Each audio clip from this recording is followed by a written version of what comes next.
In this chapter, we will talk about fields, which are technically voxel grids with color and movement vectors. We will start by creating video smoke effects and move on to 3D smoke and fire simulations. Welcome back to Notch Intermediate course. In this chapter, we will talk about fields. Fields can be split into two parts, 2D and 3D, and I think we're going to start with 2D. So once we're going to be building a 2D setting, we will be referring to a video as a source. And this is more or less the look that we're after. Now, before we get started and build this 2D field, let's make sure that video required is available for us in the resources. Mine is marked up orange, meaning that the path to a linked file is established. If yours is red, be sure to right click and go for Find Missing Resources. Navigate to your asset folder. In the subfolder video, you will find this video available for you. So with that said, I think I'm going to make a new layer because we do not have a start point for this sample here. And I'm going to call this Fields 2D. Let's go for the node graph. And I'm going to draw your attention to the fact that fields is a rather vast subject. So just like particles, fields has its own root, and everything related to fields will be connected to that root. And it's all marked up in this cherry color. So some of the naming conventions are rather similar in Notch. For instance, if I type in turbulence, you will see that there's turbulence in quite a few different toolsets of Notch. So we have cloning turbulence, deformer, field, particle, and post effect. So be sure to choose a correct node corresponding with the system. A best indication if you've chosen the correct node is the color code. That's the easiest way to read the node. So with that said, I'm adding a root. And I'm going to go for the field root. I'm connecting it to the root of the scene. And as you see, it came in as a quad. So as mentioned before, fields can be looked into as a 2D or 3D setting. So by default is set to 2D. So width and height is 256 by 256 and depth is set to 1. As soon as we extend this setting, we are in 3D. But let's stick with 2D for now. Before we add a video source, I'm going to demonstrate fields in 2D with the primitive emitter, with a very simple setup, so we have a better understanding on how it looks and what it does. So I'm grabbing a primitive emitter now, and primitive emitter is set to a circle by default. We do not see anything on the screen, because just like in particles, we need some kind of a renderer. So we're going to go for field renderer. So here's our initial, very simple 3-node setup. Field root, emitter, renderer, just like in particles. Obviously, we need some kind of a effector to see some kind of a motion. I'm going to go for turbulence. I'm adding turbulence now. And there we are. We are turbulating this 2D sphere and it's emitting a smoke-like simulation. It's absolutely boring to work with something as a circle, so I propose that we straight away swap this node for something else. So I'm going to delete turbulence and I'm going to delete primitive emitter. I'm quite happy to keep the field root and field renderer. We haven't changed any settings in these two nodes, so we just have them as a default. I'm going to grab a image emitter now. Again, I'm grabbing the image emitter from field system, so the cherry one. So for image emitter to work, we need a video piped into it. So I'm going to grab the band Shutterstock video available from resources, and I'm going to pipe in the video loader to the first input image emitter. And now if I reset and start playhead, I see that we're rendering this video in fields. So obviously we should add some kind of a effector. I think I'm going to go for curl noise in this case. I'm connecting curl noise to the field root. We did add an effector, but there is absolutely no change to our image. And that is because we need to make a couple alterations in the image emitter. We can either choose different blend mode. I'd say maybe we should go for max, and we could easily decrease the amount. There we go. Could be really, really small, a fragment of what it was set to initially. So now we definitely see the effect of curl noise, but this setting does not look right. Our video is set to 16 by 9, but the image emitter here is a quad.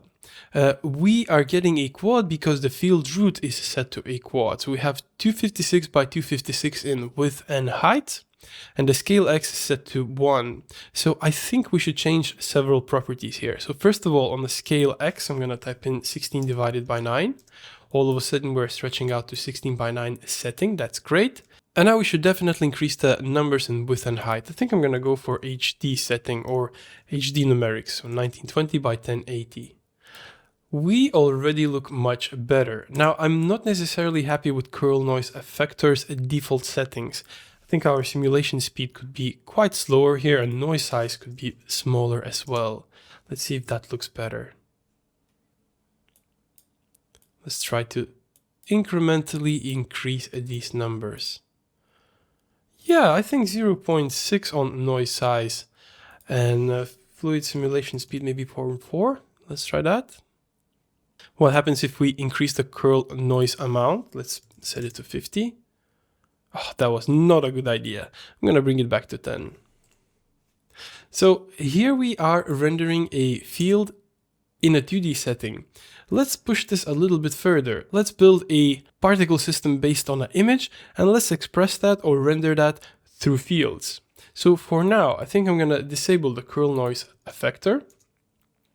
And I think I'm going to move this video loader a little bit to the side and I'm going to disable the image emitter as well. Because now we will be building a small particle system and we will be piping it to the fields. So at the moment I disable the curl noise and image emitter. Right, so let's get started. We do need a particle root. We do need an image emitter for particles. There we go, it came in as a quad, as expected. It is hashed out red.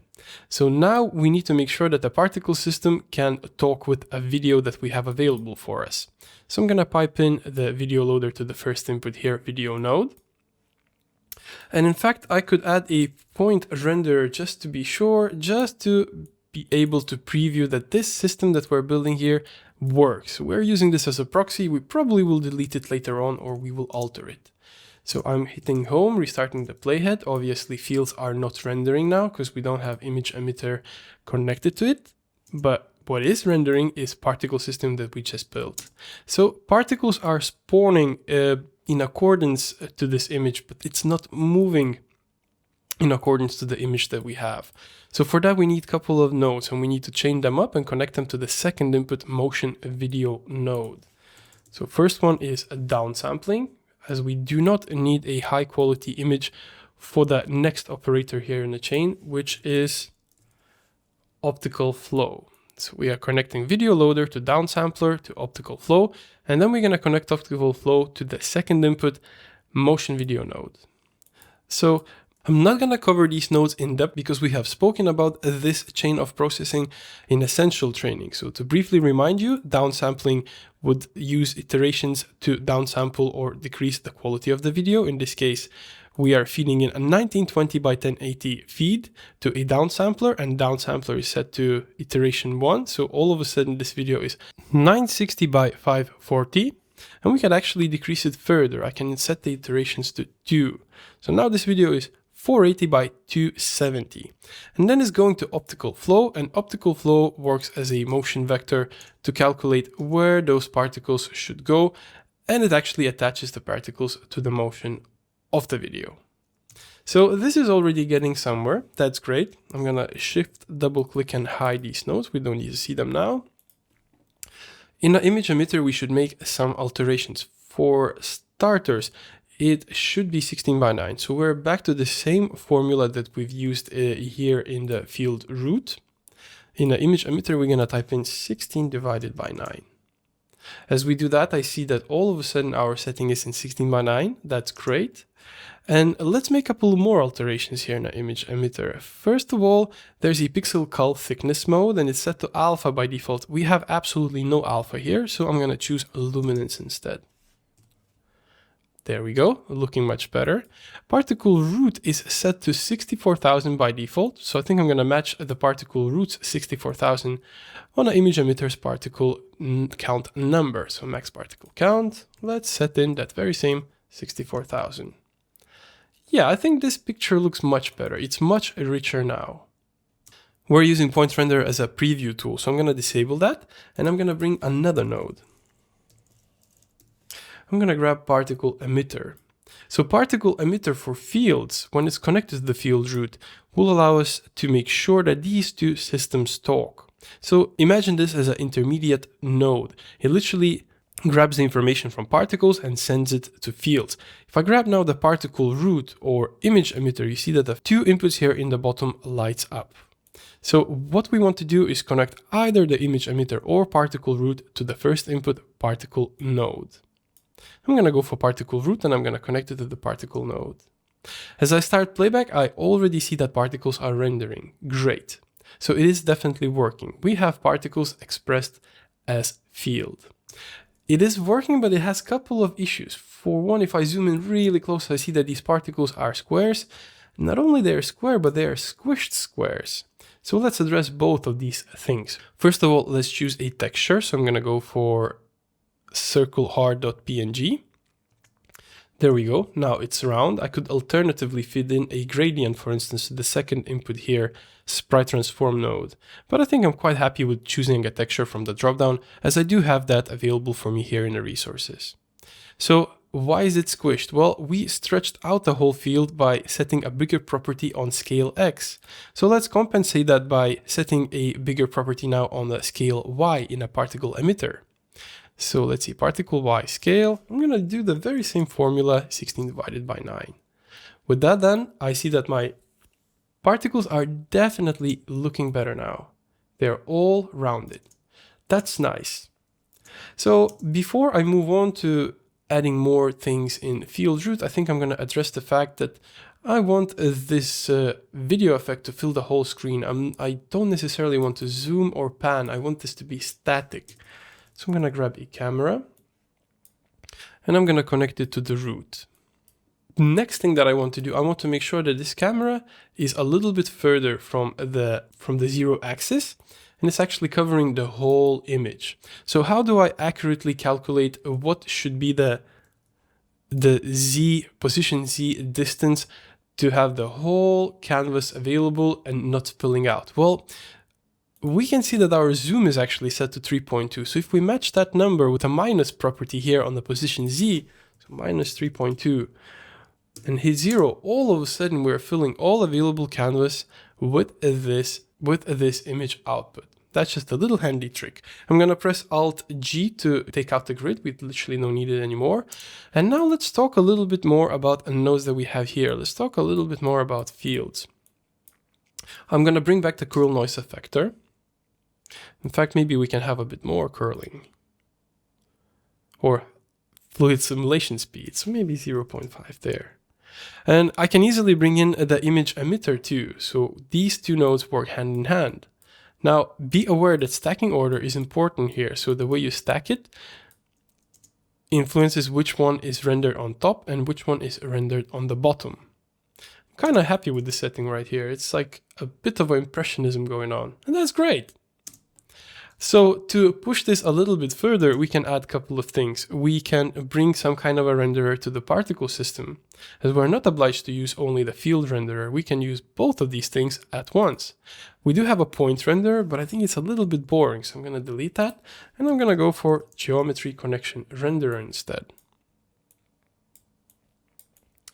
So it is connected, it is rendering. I am absolutely not keen to have these triangles available for me. So I'm going to tick off draw triangles and I'm going to enable the lines. This is a little bit more exciting, but it's hard to read. So I'm going to tick on use vertex colors so that these lines would follow the actual colors of the video. Now, this should be perhaps in additive mode or some other blend mode, so it looks a little bit more coherent. I'm quite a big fan of max setting here in a blend mode. I think I'm going to leave it at that. Okay, to further enhance this setting, I think we could add an image plane and set it to the front or the back of the setting and use a edge detect just so we can mark up the outlines of these shapes of these musicians. Because we definitely know what's going on here, but a person seeing this image the first time might be in doubt on what he sees. And obviously we do want this to be readable. So I'm going to go for image plane. I'm going to connect it to the root. Again, stacking order is important. So now we are rendering it in front of all the setting. And if we pull it upwards, we are rendering it behind the particles and behind the fields. For now, I'm going to leave it in front. So instead of connecting the video loader straight to the image plane, I think I'm going to introduce a video null in between. The reason why I'm adding a video null in between the video loader and image plane is because I want a designated spot to add post effects. Should I add a edge detect straight to the root, it would affect the whole setting. If I was to add edge detect to the video loader, it will go through the whole processing chain to the image emitter and to the particle emitter and so on and so forth. That's not what I want. I want this to work separately just with the image plane. So by adding a null, that is actually addressed and that is actually fixed. So image plane requires a little bit of work as well. It did come in as a quad. I'm going to do the same operation. Scale x, 16 divided by 9. Great, definitely working. And I want to change the blend mode because all of a sudden this edge detect setting is just overtaking everything. So in the blend function, I'm going to choose something else, some other blend mode. Perhaps, well, screen looks nice. I think I'm quite happy with screen. Can I alter the actual edge detect to make it a bit more prominent? Edge detect has some modes. I think I'm going to cycle through and see if there's anything better looking. I'm kind of happy with the can you look. There we go. Obviously now we can push it further and further by adding perhaps more effectors in the field system, as we have quite a few to choose from. Or by adding more particle effectors. Or by adding general post-processing effects. For instance, I do see that I have one LUT available for me, so I'm just going to connect it straight to the root and see if that helps my setting. I think it actually looks quite nicer. But I think I want to have more LUT options, and I know for a fact that I have LUTs available in my resource pack. So I'm going to go ahead to my assets, I'm going to go for LUTs, and I'm going to bring in everything that I have there in that folder. There we go. I don't have to bring in one by one. I don't have to bring them one by one. I can just cycle through from this drop down and choose whichever the one I feel fits the setting best. Maybe X Pro 2. Yeah, that looks quite nice. Should I add one more effector of sorts? Or should I add one more post effect? Perhaps a post effect. Maybe some vector blur. Let's see how that would look. I'm going to use a shortcut Control R to connect it to the root. Yeah, there we go. It definitely works. We are getting way abstract here. Perhaps a little bit different blend mode for this post effect. Yeah, something like min or max actually makes a lot of sense. I think I'm going to go for min and I'm going to reduce the blend amount. I just want a little bit of this effect. So feel free to explore this setting further. Again, add more effectors, more post effects, perhaps a couple of more image planes, just to make this a little bit more exciting. There is nothing stopping you. As long as you have time and willingness to push this further, I'd love to see what you come up with. And while you're doing that, I'm going to get ready for the next workshop, which is Fields in 3D. So see you there in a moment. Welcome back to Intermediate Course. And in this workshop, we will be looking in fields, but in 3D. So this is more or less what we are after. We do not have a start point for this workshop, so we'll just make a new layer and we will head straight to fields in 3D. So I'm making a new layer and I'm going to call this Fields 3D. Right, now I'm ready to start. First node I will need is field root. We will need some kind of a emitter, so I'm going to go for primitive emitter. And I'm going to go for field renderer.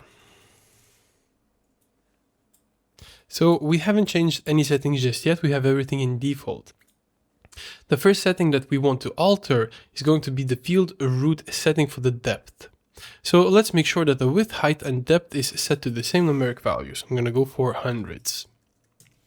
So with these three numbers matched up, all of a sudden we're in 3D space. And if I hit space now, I see that I'm rendering a shape of a coin. The reason why we see the shape of the coin is because default setting in a primitive emitter here is circle. So I'm going to change that to a sphere. Now, rather important thing to remember about fields in general, if you want to see some changes taking effect, you always have to reset the playhead. I'm going to be doing that quite a lot in this chapter as we progress. So let's make this a little bit more interesting. Let's add some kind of a motion to this setting. I'm going to go for turbulence effector here. So I'm connecting it to the field root. And there we are. All of a sudden we're turbulating and we do have our field in 3D. That's great. I do want to make some alterations for the turbulence effector though. I don't think we need that much velocity here, so I'm going to set it to 0.3, but we surely would make do with more noise. So I'm going to set it to 8 there. And I'm hitting home to reset the playhead. There we go. I think this looks a little bit more interesting. The next thing that we could address, perhaps that could be lighting. Let's add some kind of a light to this setting. So the way the field lighting works, you have to grab a field lighting node. And as soon as you connect it to the field root, you will see that everything blacks out. And that is because field lighting now is looking for a light to refer to. So field lighting is working hand in hand with the regular light. So I'm bringing a regular light to the scene and I'm connecting it to the root. Now for these two nodes to talk, I have to grab the output of the light and connect it to the first input here in a field lighting. Now still there's no change, and that is because this light is in the very center of the graph. It's actually very much inside the simulation. So what I'm going to do, I'm going to grab this light and I'm going to just push it a little bit to the side. Now notice a quite important thing here. Field lighting does not refer to a cone, it refers only to position. So you could say this is working only with omni lights. So for that purpose, I'm going to change the lighting type from spot here to omni, so it will be easier to visually understand what's going on. We are not restricted to just one light for the field system. I'm going to press Alt-G to get rid of the grid. We can actually use several, so I'm going to make a copy of this light and I'm going to connect it to the very same input, field lighting. We don't need a field lighting node per light. We can use as many lights with the field lighting node as we want. I think by the end of it, I want to have at least 3 lights. So I'm connecting it there as well. And I think I'm going to set this one in the very back. There we go. So now we have 3. We could easily give some color to these lights. So maybe one could be yellow or orange. The other one could be cyan. Let's see what we can do about the third one. Should it be cyan too? Yeah, why not? Let's just look around it. Yep, this looks good. All right, so now we have the simulation working. We have one effector, turbulence, but I think we are lacking the definition.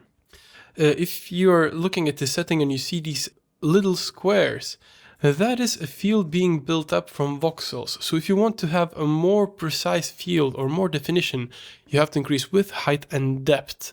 Now, I would suggest to be cautious increasing these numbers because the bigger the number, the bigger the load you're bringing on your GPU. So I think I'm going to go for 256 by 256 in all 3 directions. And I see that the step is much smaller now. The field looks much smoother. Another thing I would like to do is to have these trails or swirls extending a little bit further. So if I was to increase the field root size and restart the playhead, nothing really changed. It's just the field that became bigger. There's 2 options that I have here to have more space for these trails. It's either reduce the primitive emitter scale or use an external bounding box. I think I'm going to go for the second option. I'm going to go for bounding box. So I'm adding a bounding box to the scene. I see it's just as big as the field root by default. So I'm going to set it to 2 by 2 by 2. All of a sudden, actually maybe that's quite excessive. So maybe 1.5 on all 3 directions is okay. So now it is definitely bigger than the field root. And I want to use those 2 nodes together. So if I grab the output of the bounding box, all of a sudden I see that this input right here on the left-hand side lights up. That's a designated spot for bounding box. Now, as soon as I connected, something happened. The setting jumped up, but I would still recommend to press home and make sure that you reset the playhead to see the actual correct result. And there we are. Now we definitely have more space, more room for decaying trails, for decaying turbulating smoke. I think that looks much better. So let's push this a little bit further. I think the next node that we could add here would be shadows. One important thing to notice about field shadows, as soon as you add that, if you have a field lighting in the scene, field lighting and field shadows will start to compete. So you have a stacking order here that you have to refer to. If you want them both to work correctly, I would suggest that you should change blend mode either in the lighting or in the shadows. So I'm going to go for blend modes in the shadows. I think I'm going to go for multiply here. So now both of these definitely work together. So in the field shadows, we can choose the direction of the shadow as well. I think I'm quite happy with the last option, -Z. Why not? I'm just going to leave it at that. You don't have to use them both at the same time. I'm just showing an option. Field shadow has more prominence in next setting that we will be building, where we're going to be using temperatures and densities.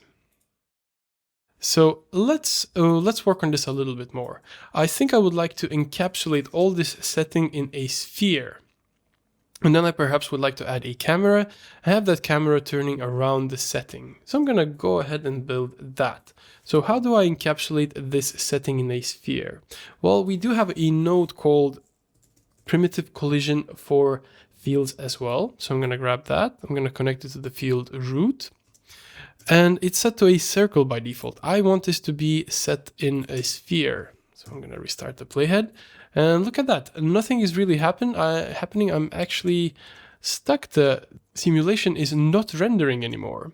And that is because this collision effector is interfering with the rest of the system. What I want to do now, I want to invert the shape. So I don't want this to collide from the outside. I want this to collide from the inside. And as I invert the shape, as I tick on this box, I see that it is working as I intended. We are encapsulating this setting in a sphere. Let's see if we can make the sphere bigger. I see that bounding box would actually allow us to make this bigger. So I'm going to set it to 1.5, setting on all three axes. There we go. Definitely looking a little bit nicer.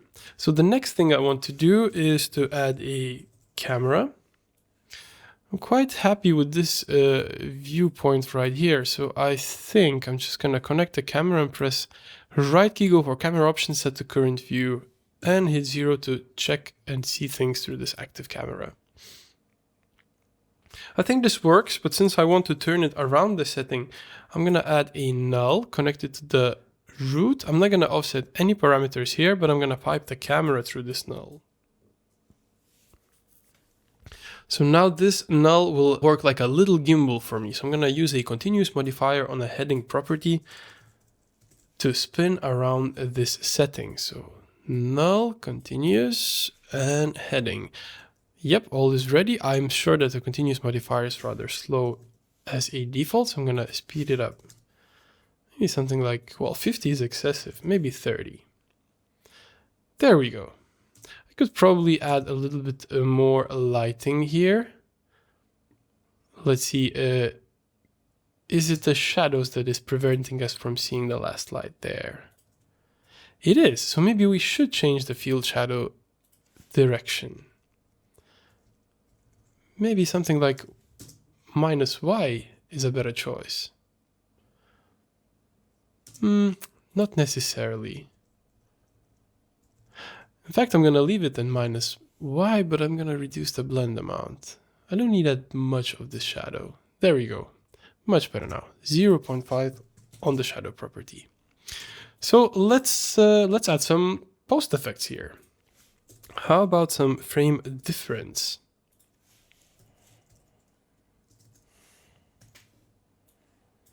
There we are. I'm going to apply it straight on the camera. I think I can bump the numbers here a little bit. In the frame difference, the default setting is number of frames 1. I think I want something like 25. And I think I want a bit more intensity. So I'll set it to 2. Is there a nicer blend mode that is available for our use? Maybe something like max. So we are spinning the camera now, but what if we would spin the lights as well? I can actually put all these lights under the null and apply the very same gimbal approach that I did with the camera. So there it is, connected. Let's see if I spin it.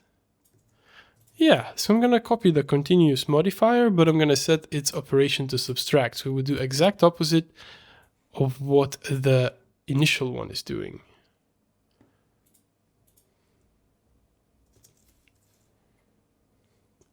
Well, I shouldn't have connected to position Z. I shouldn't be surprised that it's not working as I anticipated. So I'm just going to disconnect it and I'm going to connect it to the heading. There we go. Now the 3 lights should be spinning, and so they are. Let's give them more speed, maybe 50. Let's preview this through the camera now. Yeah, so this looks much more interesting now because frame difference has more motion in the scene. It actually can refer to the lights moving as well. So we have these shimmers of light going on. That's great. That's exactly what we wanted, or that's exactly what I wanted. I think I'm going to add some more effects here, perhaps some kind of a LUT. So I'm just going to drag any of the ones that I have available in the list, and I'm just going to cycle through till I find the one that I deem worthy to have. Lomo Hi-Fi looks quite exciting. Yeah, I think for now I'm going to stick with this Lomo Hi-Fi. Or Lomo 5, sorry. It's a little bit intrusive, so I'm going to set it to 0.5. Cool, so here we go. We have a field in 3D. It's definitely working. We are not restricted to one emitter. We might as well use a couple of primitive emitters. For instance, now we have 2. I'm going to offset one of them a little bit to the side. And perhaps I will set one of them to a torus. So there we go. Now we have a torus and a sphere rendering fields. That's great. We of course can use a imported 3D model for this. We are not bound just to primitive emitter. There's quite a few emitters available for us in field. So let's give it a spin. Let's grab a 3D object emitter. So just for now, I'm gonna hit 5. I'm gonna pan out from the active camera view. I'm gonna press Alt-G so we see better what's going on in our scene. And I'm gonna disable the primitive emitters, both of them. And I'm gonna enable the 3D object emitter. I connected it to the field root. It's still hashed out red. Now it's hashed out red because it requires extra information, and that extra information is what 3D model should field system use. So I'm just gonna scroll through my resources to see if I have anything befitting or available. In this case, I think I can go for this belly dancing 1 FBX. I am sure that that's an FBX model with some motion in it. So there we go. It's static now, and that's all fine. We're going to change that as we progress. What I want to do now is to make sure that this imported 3D scene is actually in the bounds of the bounding box or the field root. Because if I was to use it now, fields would be rendering up to a point where it intersects with this bounding box cube. In fact, I'm going to show that. I cannot connect the output of the imported 3D scene to the object input. I have to open the inner hierarchy and find the actual geometry. Because if we try to connect the imported 3D scene to the 3D object emitter, the 3D object emitter does not necessarily know what should it be referring to, because there's quite a bit more information than just 3D mesh.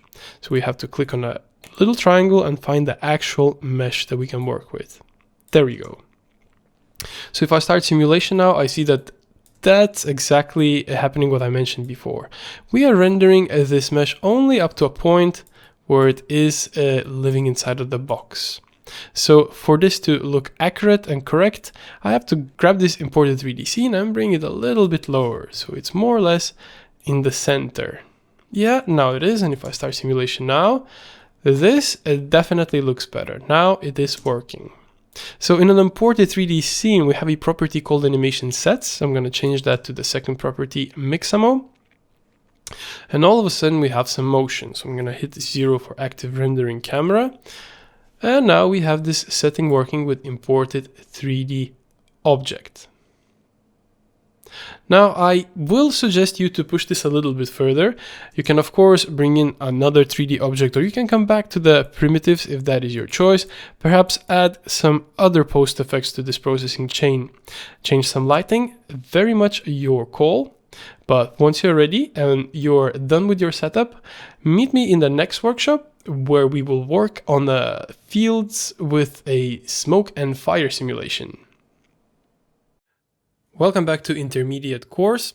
In this workshop, we will be building a smoke and fire simulation. So in this case, we have a finished look that we are after, and we do have a starting point. So let's check out the nodes that we have available for us there. We have a camera that we're looking through now. We have one light that is here at the top. And we have an environment map. We're not using it just yet, but it will come handy for us as we progress through the setup. And here in the bottom, we have a floor. So this floor is set up with the shape 3D, which is set to a plane, and we have a grid generator on top of it. So let's get started. Let's add our first node. In this case, it's going to be field root. In fact, the initial setup will be very similar to the previous setting. We obviously want this in 3D. So first of all, I'm going to make it into 100 by 100 by 100. And I'm going to lift it a little bit higher so we're above the floor. There we go. So it's going to be, well, we can just lift it to 1, position Y 1. We will need a primitive emitter, and we will need a field renderer. There we go. So I'm going to start playback now to see how this looks. Primitive emitter is set to a circle by default. I'm not necessarily happy about that. I think I'm going to change this to something else, to torus, for instance. There we go. This is a little bit more interesting. Now, I would like to have this torus a little bit pivoted and a little bit lower, to be honest. And I want to be sure that it's almost at the very bottom of this setting. Now, instead of me trying to make a change and then play back and then double check with the field root scale, I think I'm going to build a small shape 3D that will be my guide where the bounding box of the field root exists. So I'm going to go ahead and do that. We're going to have this as a proxy, just like an assistance for us. So it should be set to position 1, so it would be matched with the root. And I think I want this to be in radius and in a box. That's great. I don't want this to be visible, but I do want to see its outlines. And I'm going to mark it red so it stands out a little bit more. So now this shape 3D is just as big as our field root. So we have a little visual indication on where we can place our primitive emitter. So as mentioned, I'm going to make it a little bit lower. I'm going to pivot it so it's lying on the floor. It could be lower still, and it could be smaller. So I'm going to go half the size on all 3 properties. Yeah, if I pan out now and I just zoom in, it looks like it's quite low there on the floor, and it's definitely much smaller. So let's get started. Let's make some alterations. First of all, in the field root, we're going to change the density field mode from colors to densities and temperatures. Let's restart the playhead. Nothing really is happening, and that's fine. And that is because we have no effectors whatsoever. So let's add our first effector here. I think we can start with the fluid effector. So as soon as we add fluid effector, we all of a sudden have an updraft. We can further address the updraft and temperature fade in our root, but I think at this moment I'm quite happy with the settings that are there, the default. I'm just going to leave it be, but I will change some things in a fluid effector. I think we definitely don't need that much of simulation speed, so I'm going to drop it down to something like 0.4. And I think we want some vorticity confinement, so I'm going to set 4 there. So vorticity, it's best described as swirls of the smoke as it goes up. Now, it's very hard to read this setting with this flat shading. So what we can do, we can add some field shadows. And as I mentioned in the previous workshop, in this setting, field shadows has much more prominence. So we can set a light color, for instance, so it could be a little bit bluish. We can set a temperature color, which should be orange or almost red. And we should probably work out the temperature density and temperature fade power a little bit more. So I'm just gonna mess about with these settings until I'm happy. This is kind of alright. I think so at least for now, I'm kind of happy with these values here in the field shadow.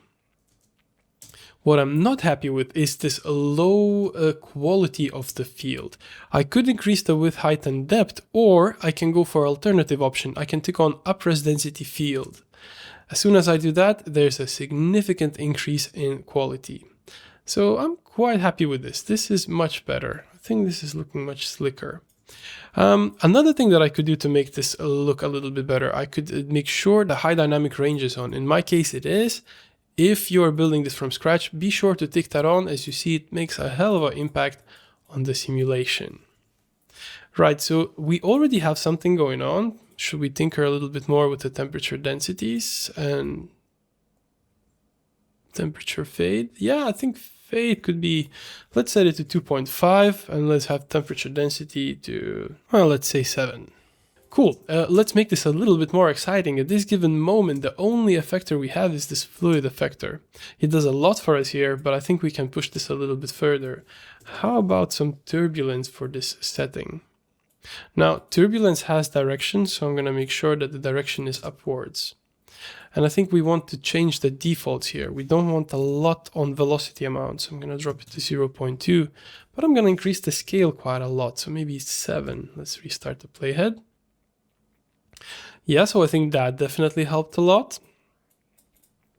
What else can we bring? How about some curl noise? Would that look nice? Let's add and let's try it out. Oof, this is rough from the get-go. Let's just straight away bring the numbers down.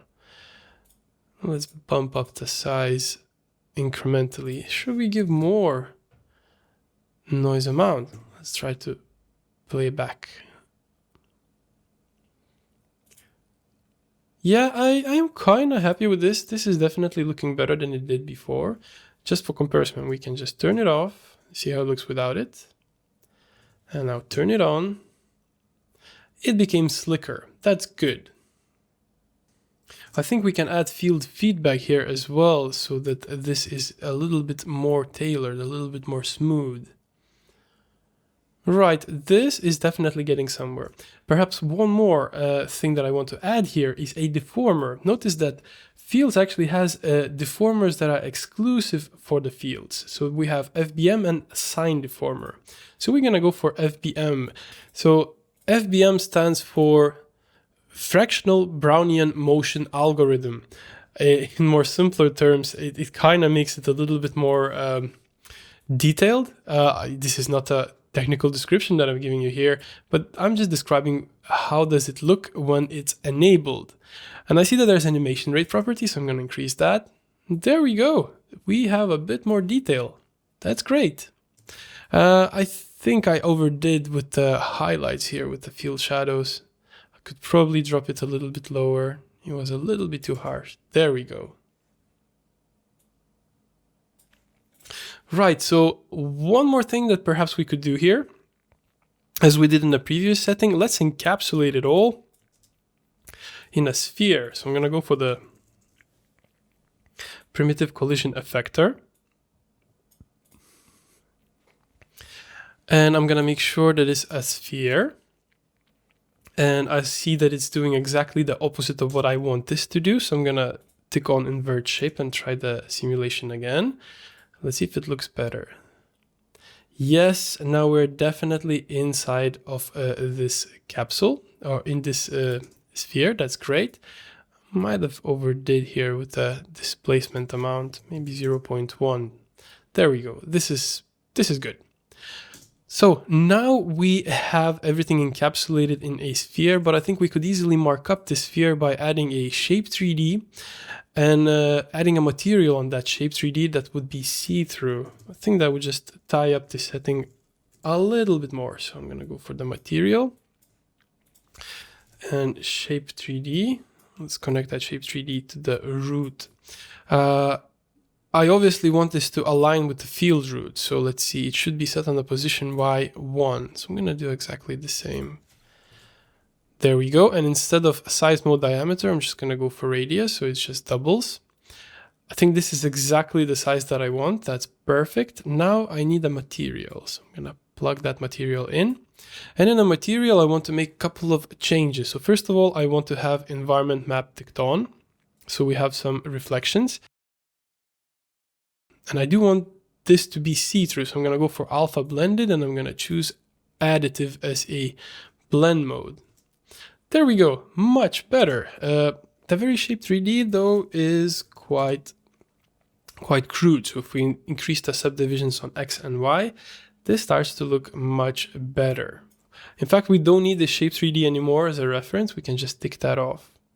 So there's probably a couple of things more that we can address. For instance, we do have a light here from the top and it's reflecting here on the sphere. Now, I don't think we want this reflection on the sphere at all. So if I hover over the inputs here in the light, I see that there's an input called excluded nodes, and that's the third one in the list. So I'm just gonna make sure that this shape 3D is excluded.